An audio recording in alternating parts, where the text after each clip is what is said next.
Alright, it's card of the day, and this is card number 260, titled Han Solo, Harrison Ford.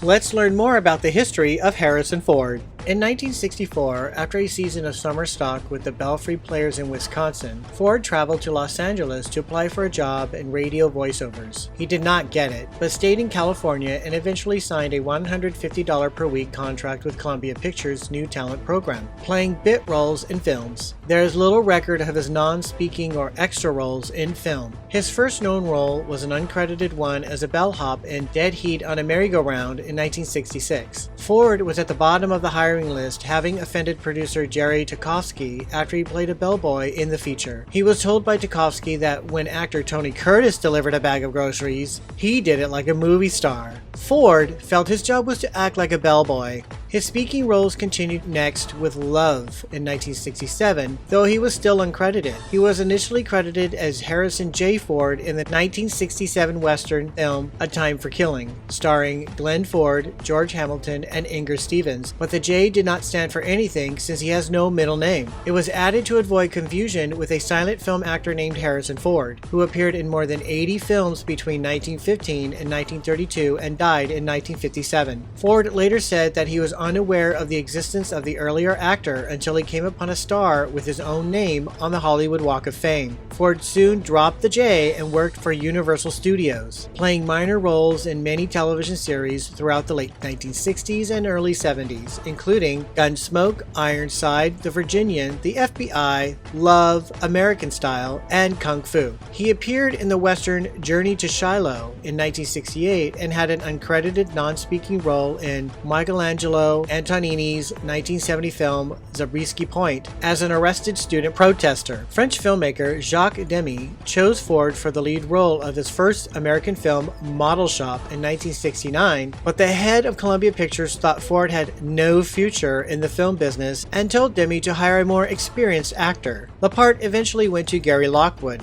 Ford later commented that the experience had been nevertheless a positive one because Demy was the first to show such faith in him. Not happy with the roles being offered him, Ford became a self-taught carpenter to support his then wife and two young sons. Clients at this time included the writers Joan Didion and John Gregory Dunn, who lived on the beach at Malibu. He and his wife became friends of the writers. Casting director and fledgling producer Fred Roos championed the young Ford and secured him an audition with George Lucas for the role of Bob Falfa, which Ford went on to play in American Graffiti in 1973. After director Francis Ford Coppola's film The Godfather was a success, he hired Ford to expand his office and gave him small roles in his next two films, The Conversation in 1974 and Apocalypse Now in 1979. In the latter film, Ford played an army officer named Lucas. That's it for now. More information on the next Harrison Ford card. And now it's the back side of the card, and it is another puzzle piece. Well, that's the card of the day. Look out for the next card.